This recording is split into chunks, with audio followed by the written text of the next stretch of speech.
Buenas noches a todos, bienvenidos a nuestra sesión en la Logia Blavatsky. Continuamos con el estudio del libro La clave de la teosofía. Vamos por el capítulo 11 de los misterios de la reencarnación, en el subtítulo que es Karma, correspondiente a la página 119 del libro en PDF. Gracias, adelante Enrique. Muchas gracias, Caro. Bienvenidos todos. Reiniciamos, retomamos el estudio donde quedamos la semana anterior para continuar con el tema muy interesante de karma. Voy a leer la pregunta de la semana pasada para tener el contexto. Pues bien, decidme en términos generales, ¿cómo describís vosotros esta ley de karma? Y la respuesta es, la describimos como una ley de ajuste que siempre tiende a restablecer el equilibrio en el mundo físico y la turbada armonía en el mundo moral. Decimos que karma no obra siempre en tal o cual sentido particular, sino que siempre lo hace de modo que restablece la armonía y el equilibrio de la balanza en virtud del cual existe el universo. Quiero hacer énfasis en esta frase, y la turbada armonía en el mundo moral. Por eso hemos dicho que eh, karma es una ley que solamente corresponde al hombre, porque el hombre es el único que, eh, en función de que es un ser pensante eh, y razonador, tiene eh, implicaciones dentro de la esfera moral. Bien, entonces continuamos. Dadme un ejemplo. La respuesta es, más adelante os lo daré completo. Pensad en un estanque. Cae una piedra en el agua y produce ondas que perturban su tranquilidad. Esas ondas oscilan hacia atrás y adelante, hasta que al fin, gracias a la operación de lo que llaman los físicos la ley de disipación de la energía, se calman y vuelven las aguas a su estado anterior. De igual modo, procede toda acción en cada plano ante una perturbación en la armonía del universo, y las vibraciones producidas de este modo seguirán oscilando hacia atrás y adelante si su área es limitada hasta que quede restablecido el equilibrio. Pero como cada una de esas perturbaciones parte de un punto dado, claro está que solo puede restablecerse el equilibrio y la armonía volviendo a converger hacia aquel mismo punto todas las fuerzas puestas en movimiento desde este. Aquí tenéis una prueba de que las consecuencias de los actos de un hombre, así como las de sus pensamientos, etcétera, deben reaccionar todas sobre él mismo con la misma fuerza con que fueron puestos en acción.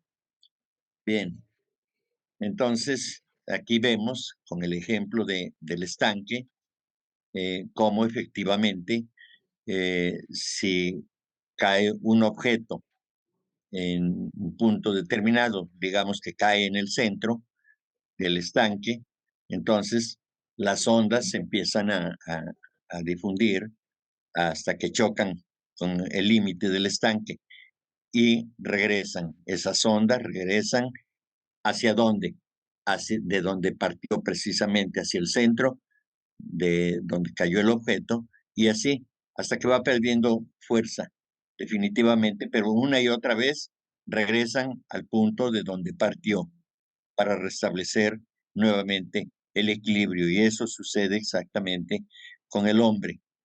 El hombre realiza acciones en los tres planos en los que estamos acostumbrados, que es el plano emocional, el plano físico y el plano mental, y entonces todo lo que pensamos, todo lo que sentimos y todo lo que realizamos como acciones físicas tiene una consecuencia. Dentro de estas consideraciones, la que menos fuerza tiene, es decir, el tipo de acción que menos fuerza tiene, es la acción física, cuando es ejecutada sin una idea previa o sin un sentimiento previo.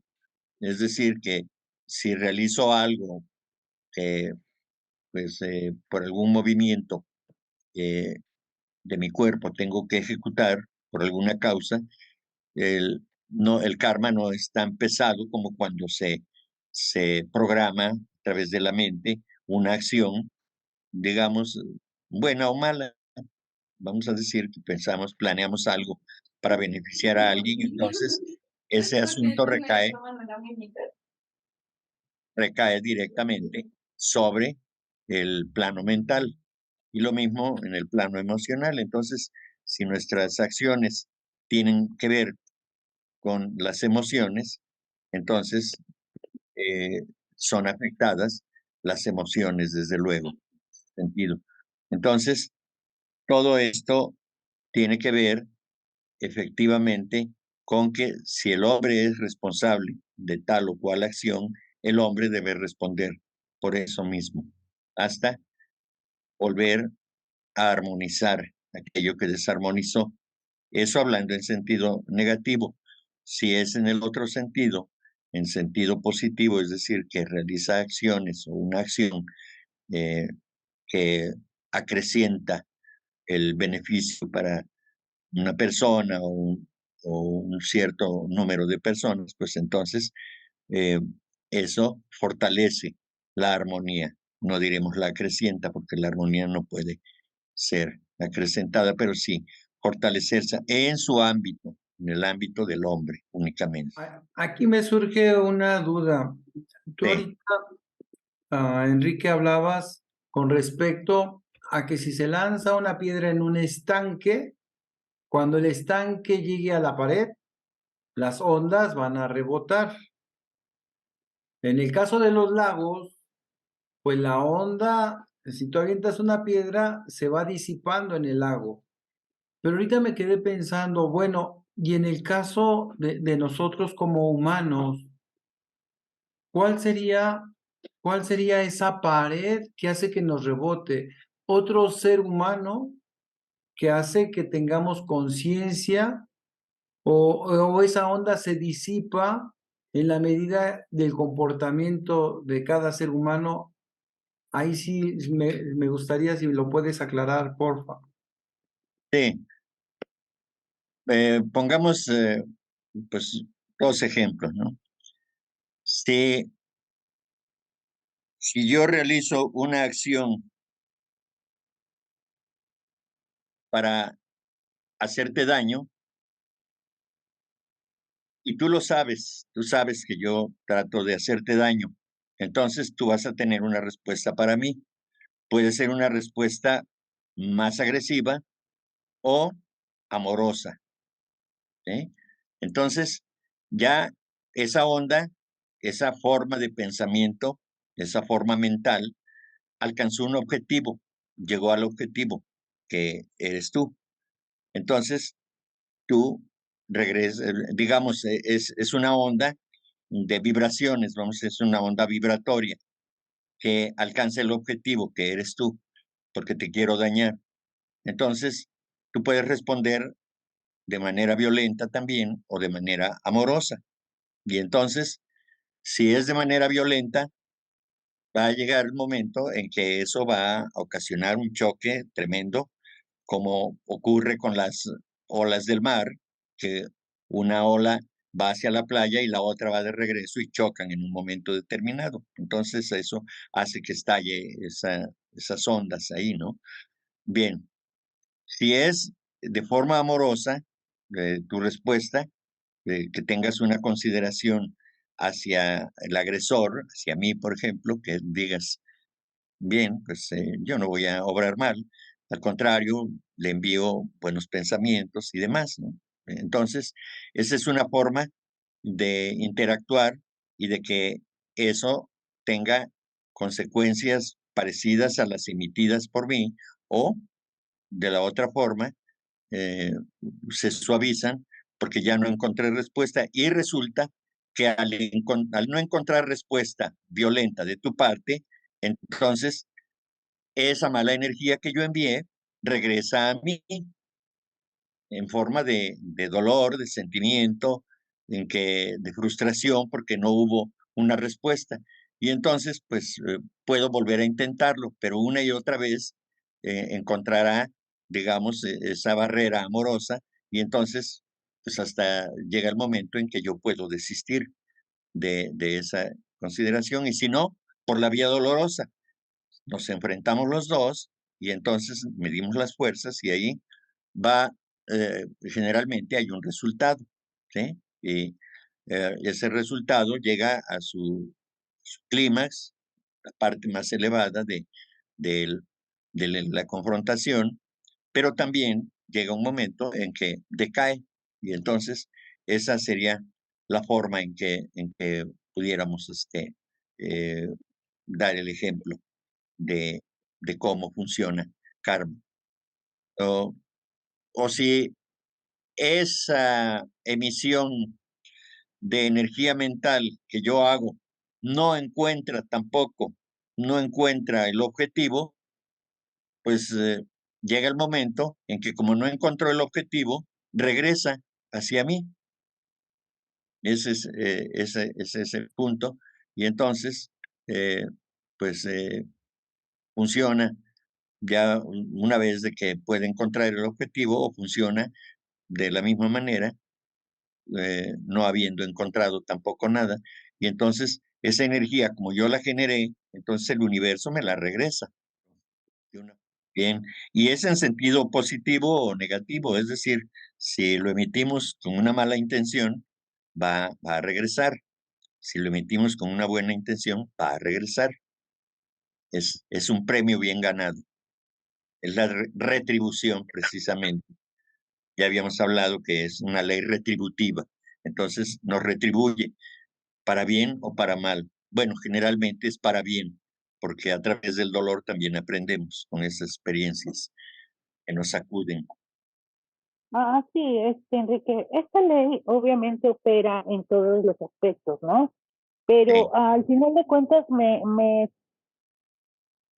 surge una duda. Buenas noches a todos, perdón. Esta ley obviamente opera, tanto como decía esta nena, Caro, como boomerang, ¿no? sí, Pero en cierta manera, esta ley es más que nada para poder aprender, ¿no? Las cosas que debemos de aprender en su momento. Gracias. claro. Sí, sí, tal cual. Es una ley educadora. Eso es todo. A través de esa ley vamos comprendiendo el funcionamiento de la vida y nos vamos educando, ya sea a través del dolor o a través del amor. Esto así funciona. Ujú. Por eso dice que todos los actos que realice un hombre, así como las de sus pensamientos, etcétera, deben reaccionar todas sobre él mismo con la misma fuerza con que fueron puestos en acción.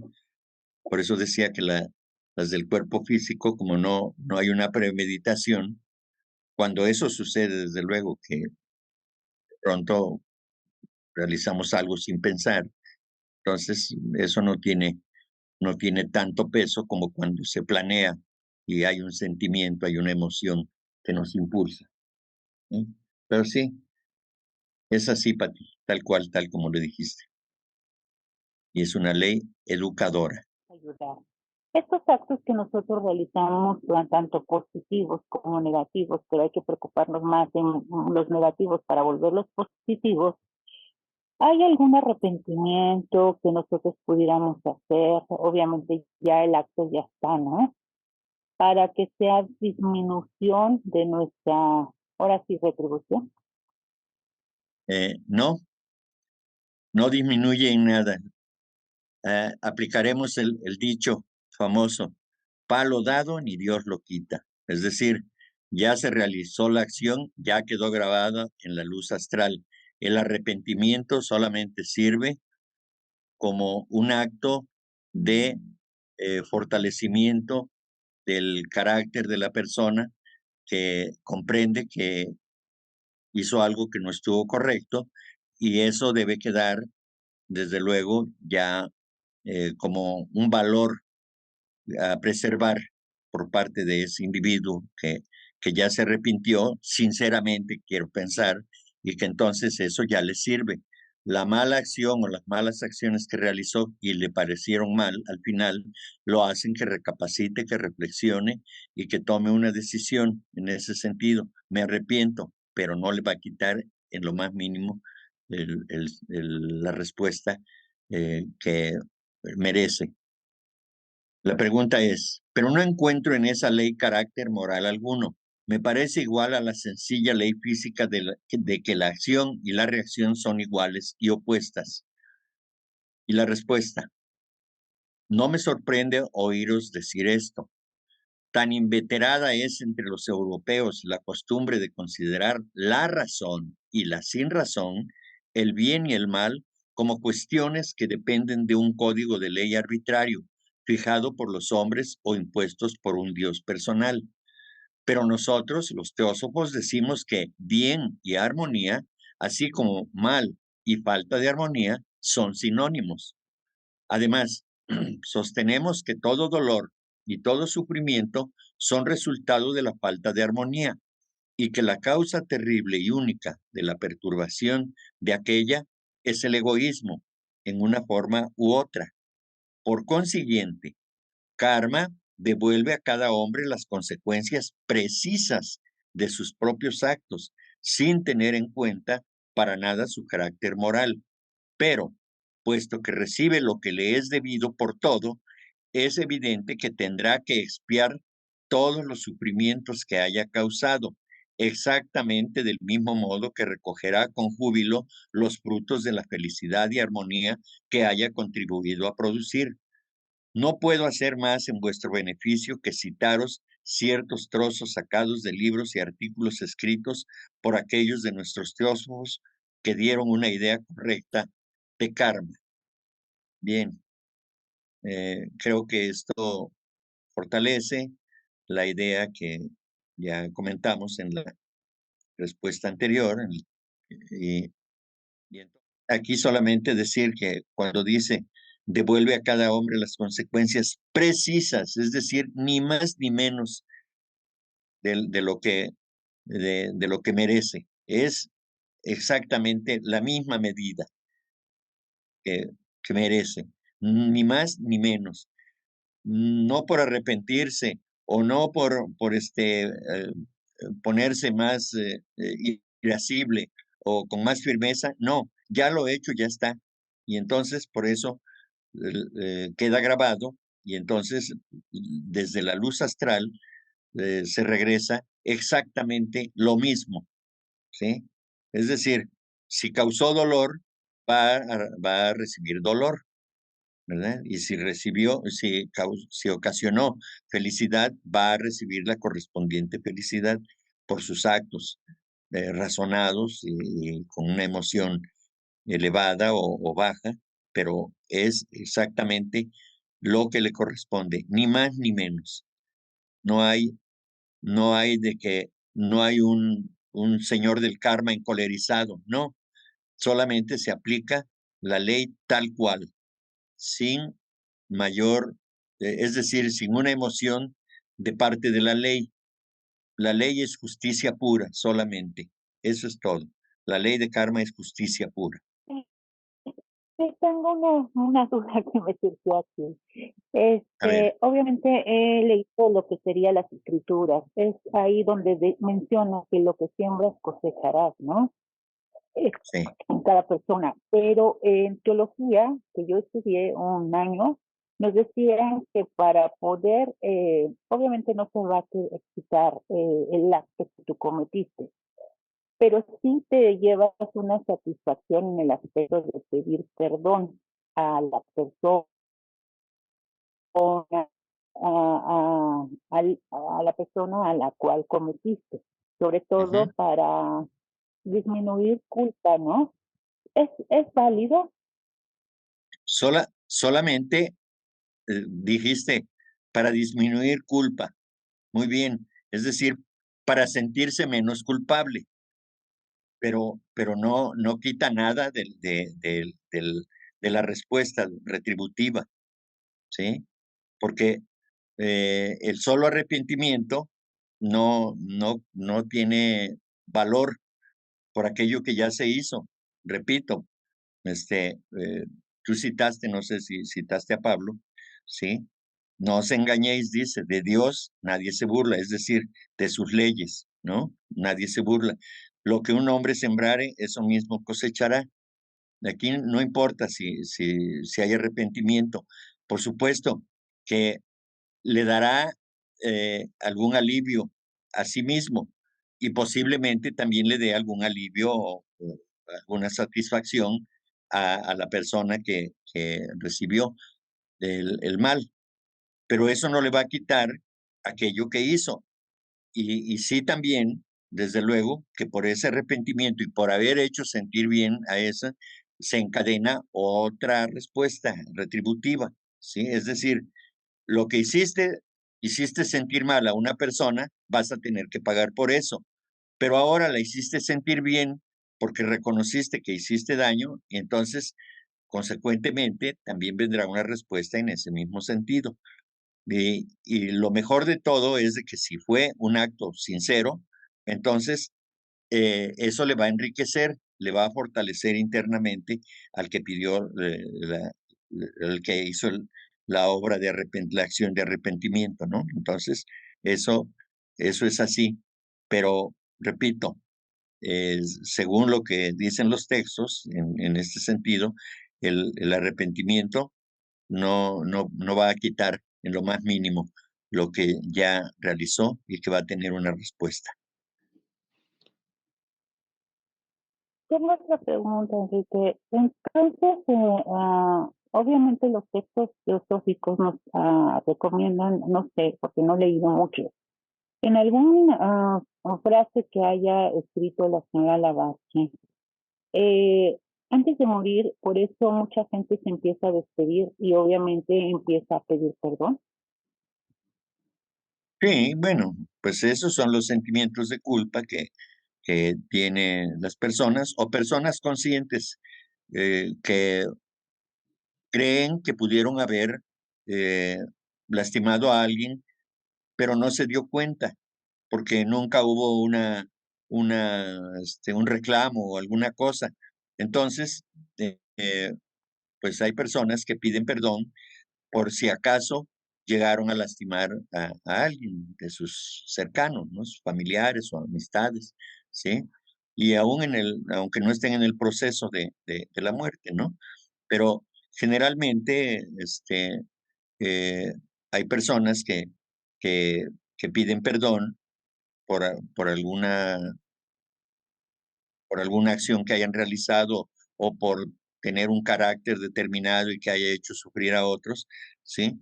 Y bueno, pues se irá más tranquilo quizá porque se desahogó, ¿sí? Pero eso no le va a quitar ni un gramo del karma, repito, ¿sí? Es un acto sincero y si es sincero, pues eso se lo va a compensar la vida, pero de que va a tener que pasar o recibir la retribución correspondiente en los dos sentidos, por el arrepentimiento, pero en la siguiente vida. Y desde luego que quizás se vaya más tranquilo en ese sentido, pero el daño ya está hecho y nada puede quitárselo, ¿sí? Entonces, puede ser eso. Desde luego hay muchas maneras de entenderlo. Personas que piden perdón, y ya dije yo, unas porque pues consideren que pudieron haber dañado y en un acto sincero, este, amoroso, pues pueden pedir perdón por lo que consideran que pudieron haber hecho mal. Y los que conscientemente saben que hicieron mal y por lo cual piden perdón, pero eso no les va a evitar que reciban la carga correspondiente, lo que exactamente en razón de justicia les corresponde. No hay más.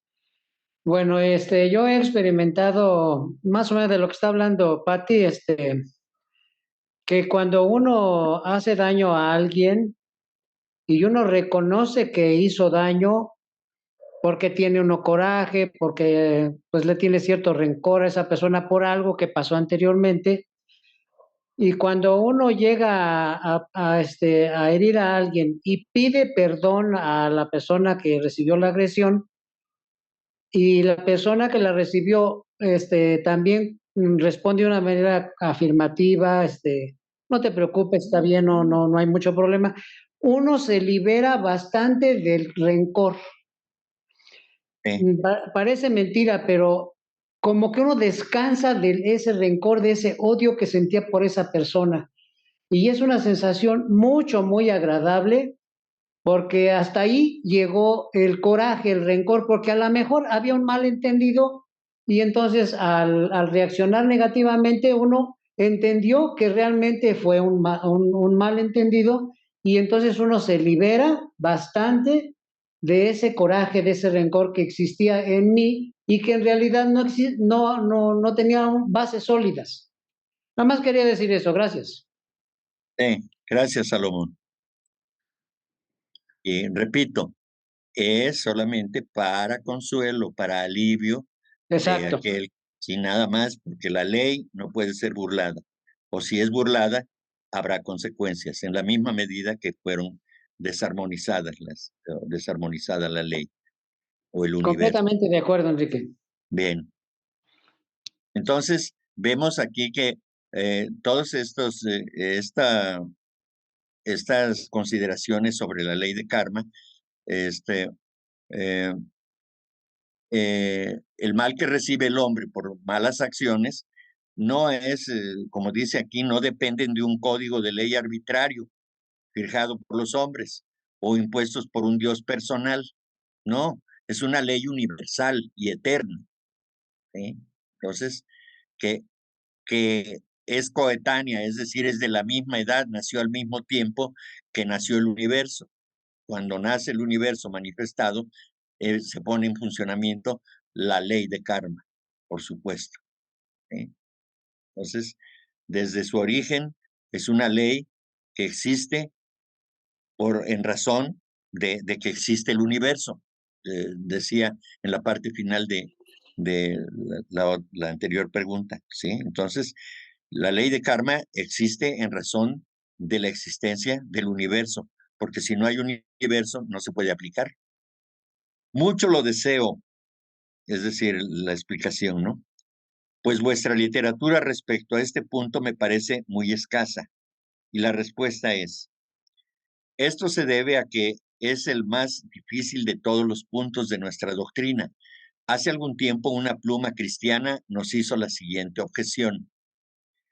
Admitiendo que la doctrina de la teosofía sea correcta y que el hombre deba ser su salvador, deba vencerse a sí mismo y dominar el mal que existe en su doble naturaleza para conseguir la emancipación de su alma, ¿qué hará el hombre después de haber abandonado hasta cierto punto el mal y haberse convertido a una vida mejor? ¿Cómo logrará la emancipación, el perdón o la anulación del mal que haya ya cometido?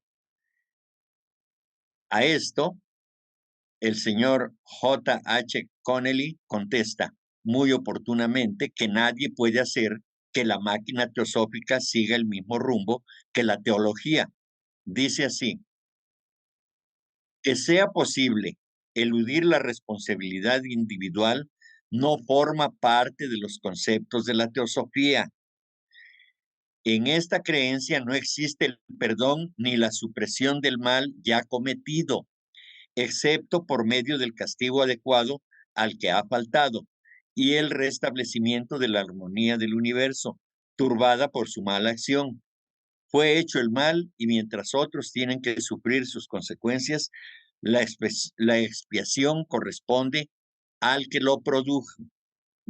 Entonces, aquí está la respuesta pues más clara de lo que yo comentaba a Patti en su pregunta, porque exactamente hasta toca el asunto teológico, ¿no? Entonces, pues no puede suprimirse el mal cometido, como tampoco la retribución, es decir, el restablecimiento de la armonía tiene que darse a través del castigo adecuado precisamente a ese mal que ya ha sido cometido. Fue hecho el mal y mientras otros tienen que sufrir sus consecuencias, la expiación corresponde al que lo produjo. Esto nos da más luz todavía. Es decir, Si hubo un perjuicio a otro, entonces, ¿cómo? Con el arrepentimiento ya voy a eliminar el dolor que sintió aquel al que le hice daño. Ya no es posible, ya quedó grabado y ni hablar, hay que responder por ello y definitivamente tendrá que sufrirse las consecuencias correspondientes, ¿sí? Bien, continuamos. El caso corresponde a la misma respuesta. El caso supuesto de que un hombre haya abandonado hasta cierto punto el mal es el de quien comprendió que sus acciones eran malas y que merecen castigo, es decir, el arrepentimiento, ¿no?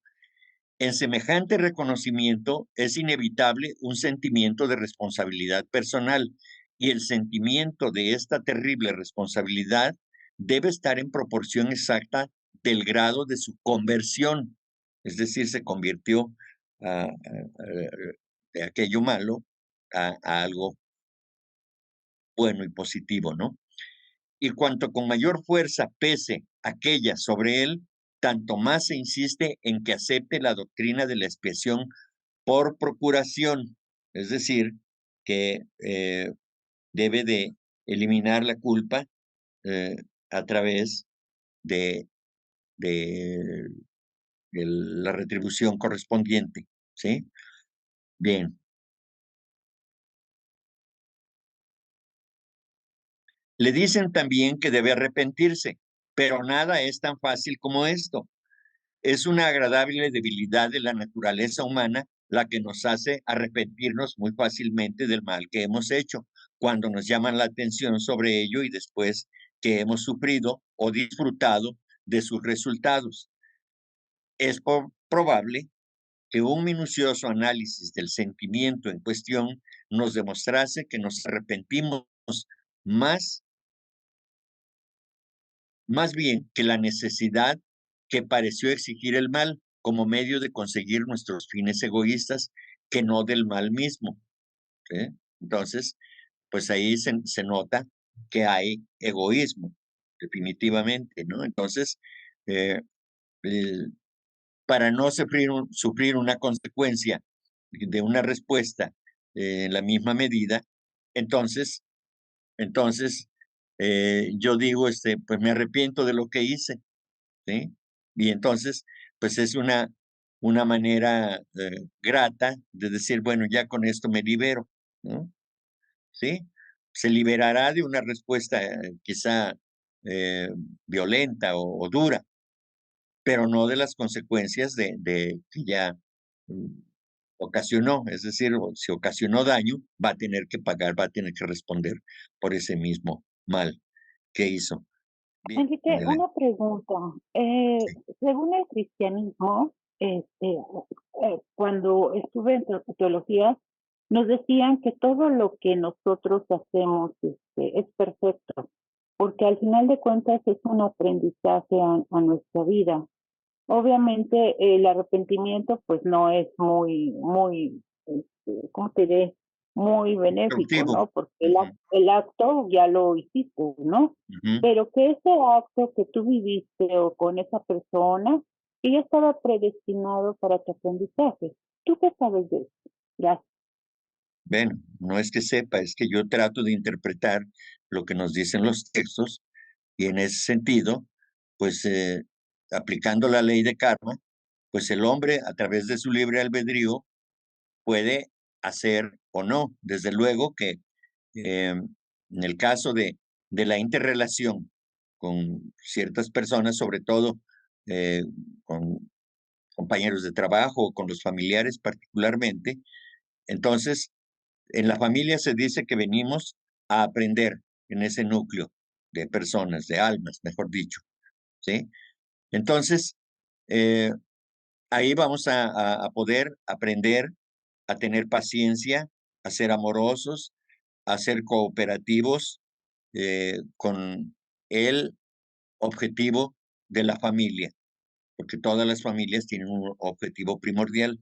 Entonces, en ese ejercicio de estar dentro de una familia, pues caben muchas posibilidades y en esa interrelación, pues obviamente que estamos ahí juntos por karma, pero cada uno de nosotros puede tomar la determinación de ser agresivo o de ser amoroso, ¿sí? Y eso no es algo que sea que si yo estoy molestando a alguien eh, porque a mí me dio la gana, porque me cae mal, aunque sea de mi familia, entonces no forma parte de esa acción perfecta. O, evidentemente que estoy, si es con odio, si es con rencor, si es con deseos de venganza, si es con todo eso, pues entonces se está violando la ley del amor, la ley de la armonía, y entonces no puede ser eso una acción perfecta, ¿sí? Sí, porque eh, en función o en razón de que el hombre piensa, pues puede tomar decisiones equivocadas, y eso no es algo perfecto.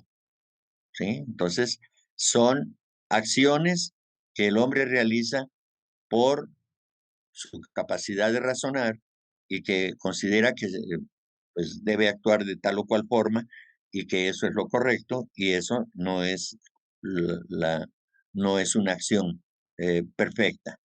No, definitivamente no. Eso no puede ser de acuerdo a la ley de karma. Me maravilla lo que dices, Enrique, porque la verdad es que la culpa es un término que en realidad pues no existe naturalmente, digamos. O sea, es un producto de un proceso mental, de las creencias, de la deformación incluso de las emociones, ¿no? Con estas creencias, porque la culpa existe porque hay, o sea, es porque el culpable necesita un castigo, pero para que haya un culpable se necesita un juez. Ese es el término en realidad de lo que es la culpa. O sea, un juez dice, esto está mal, tú eres culpable o tú eres inocente. En ese sentido, el culpable necesita un castigo. Entonces, realmente cuando uno se siente culpable, de hecho es lo que a veces se trabaja en psicoterapia o en, este, de cómo me castigo yo por ciertas culpas que yo creo que yo cargo, ¿no? Y a mí me maravilla mucho lo que dices, Enrique, porque es verdad, o sea, no importa qué tan culpable te puedas sentir o no, la ley ya lo sabe, o sea, la ley, el karma ya está ahí, ¿no? O sea, el daño o la situación que tú hayas hecho está ahí. Y si yo siento culpa, no es porque haya habido un proceso de transformación interno en mí en el que yo haya entendido por qué no, por qué el ejecutar ese acto o el haber dicho esa palabra o haber hecho lo que he hecho le causó daño a alguien, ¿no? Porque lo que yo tiendo a hacer es decir, ah, pues eso estuvo mal, ¿no? ¿Y por qué estuvo mal? Ah, pues porque eso no se hace, ¿no? Pero ¿por qué no se hace, no? Ah, porque me dijeron que no debía ser así, ¿no? Pero entonces no hay un entendimiento interno del por qué no, incluso hasta, no sé si les ha pasado a algunos, sientes, o sea, el dolor de la otra persona, ¿no? O sea, es como una sensación de ver que el otro está sufriendo y de sentir esa situación en ti también. En ese momento sí hay una transformación y tú ya puedes decidir de acuerdo a la responsabilidad y no a la culpa, ¿no? Es decir, ah, pues sí ejecuté este acto, causé un dolor, ¿no? Un dolor que yo también lo he vivido o yo también lo sentí, ¿no? Sí lo siento, yo creo que eso es sano, es saludable para el plano en el que estamos viviendo. Entonces, disculparse, profundamente o, digamos, transparentemente, o sea, ya con un entendimiento de responsabilidad más allá que la culpa, ¿no? Aunque, como tú lo acabas de explicar y me acaba de quedar muy claro, o sea, el karma ya registró, ¿no? Una respuesta, un acto al cual va a haber una respuesta en algún punto, más bien sí, yo voy a vivir sí, una consecuencia, ¿no? De ese acto, ¿no? Y no significa que esté siendo como malo eso o que el karma es malo, ¿no? O sea, significa que hay o sea, hay una ley, ¿no? Que es universal y que está ahí, ¿no? Entonces a mí sí me gustó mucho esa respuesta porque, pues sí, es verdad, o sea, si yo siento esa culpa, y eso detectas la culpa porque empiezas a pensar como, "Ay, es que no debía haber hecho eso, ¿no? Pero ¿por qué no debiste, no? No, pues es que sí lo hice sentir mal, ¿no? Pero y eso no se hace. Pero no hay una situación profunda en la que hasta tú experimentes ese dolor que causaste o que dijiste. y entonces puedas entender que esa persona eres tú mismo y que ese dolor tan profundo que causaste, pues también es algo que te hiciste tú a ti mismo, ¿no? También siento que es muy profunda esa parte cuando puedes observar algo que realmente causó mucho o causó una situación, ¿no? Porque también está la parte de, como decía Pati ahorita, ¿no? De ir aprendiendo, decir, bueno, pues lo regué porque estoy aprendiendo, ¿no? O sea, la regué porque cometí este error, pero eso no quita la ley del karma, pero sí puedes tener la oportunidad de aprender desde la responsabilidad y a la próxima poder tener la oportunidad y la decisión de ejecutar un acto diferente, ¿no? Esto no es fácil, o sea, es una completa, es muy difícil cambiar un acto, pero creo que cuando se entiende profundamente y se empieza a observar uno mismo, es más, puedes en una de esas, en la práctica, tener la oportunidad de ejecutar una decisión diferente, ¿no? Gracias. Sí, gracias, Jerry.